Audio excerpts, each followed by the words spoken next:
Selama ini Anda, saya, dan mereka hanya sebagai korban semata. Selama ini kita semua adalah konsumen, bukan produsen. Jadi kita ini adalah pemakai produk-produk atau konsumen, bukan pemilik pabrik yang menghasilkan produk atau produsen. Sebagai konsumen, kita telah mengeluarkan puluhan hingga ratusan juta untuk memenuhi kebutuhan rumah tangga kita. Walaupun kita mendapat produk, sesungguhnya konsumen itu posisinya sebagai korban. Kerja banting tulang siang dan malam hanya untuk membeli produk-produk pabrik tersebut untuk kebutuhan keluarga setiap bulan. Di era digital saat ini, harusnya kita menaikkan posisi kita lebih tinggi. Bukan hanya konsumen saja, tapi sebagai prosumer atau profitable consumer. Dalam arti konsumen yang juga berhak mendapatkan profit berupa keuntungan bisnis. Kita harus menaikkan level kita sebagai konsumen sekaligus sebagai produsen. Keren kan? Sebagai prosumer, kita akan diposisikan sebagai konsumen sekaligus mitra bisnis. Pada faktanya yang sudah Anda ketahui dalam kecerdasan finansial di program Train Entrepreneur adalah mereka yang bisa kaya adalah mereka yang produsen, atau lebih tepatnya pemilik konglomerasi atau pemilik pabrik. Hanya dengan prosumer lah kekayaan bukan hanya berputar kepada pemilik konglomerasi atau produsen saja, tapi juga berputar kepada kita sebagai konsumen sekaligus sebagai mitra bisnisnya. Pembelanjaan kita setiap bulan bukan hanya menguntungkan mereka pemilik pabrik dan kawan-kawan, tapi pada akhirnya juga akan menguntungkan kita. Artinya kita mendapatkan profit sharing, pembagian keuntungan. Inilah prosedur yang dijalankan Anda. Anda akan bermitra dengan pabrik langsung.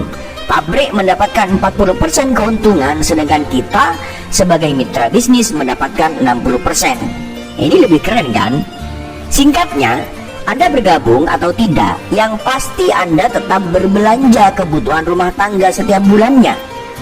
Pasti punya pengeluaran bulanan, dan fakta ini tidak bisa kita hindari. Siapa sih yang tidak punya pengeluaran bulanan? Bahkan bayi yang baru lahir saja pasti punya pengeluaran bulanan, walaupun orang tuanya yang menanggung. Apalagi Anda yang saat ini sudah berkeluarga atau bahkan sudah memiliki anak, pasti punya mesin sedot dana otomatis, yaitu pengeluaran bulanan. Semakin banyak jumlah anggota keluarganya, bisa dipastikan juga akan meningkat jumlah uang yang kesedot otomatis oleh mesin penyedot dana otomatis yang kita miliki di setiap rumah.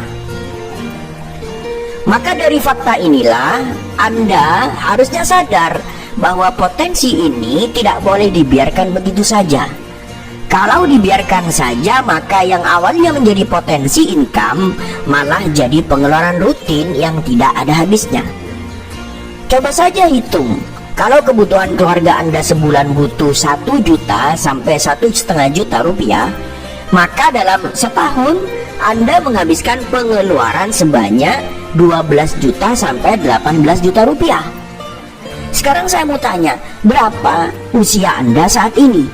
30 tahun, 40 tahun, 50 tahun, atau bahkan 60 tahun?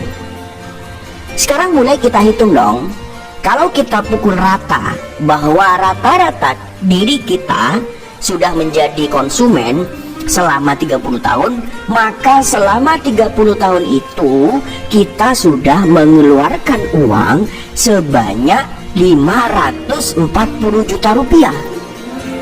Pantes dong kalau kebanyakan masyarakat Indonesia belum punya rumah, belum mampu jalan-jalan ke luar negeri, harus kerja jauh meninggalkan keluarganya, bahkan ada yang memutuskan hidup sendiri tanpa keluarga.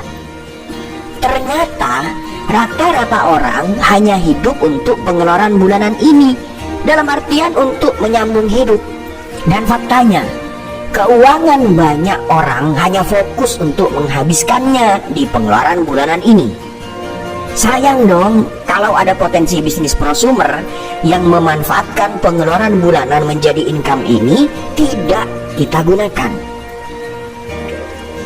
Maka mari pastikan Anda berbelanja secara cerdas atau smart shopping, yaitu menjadi prosumer atau konsumen yang cerdas yang memposisikan pengeluaran bulanannya sebagai potensi income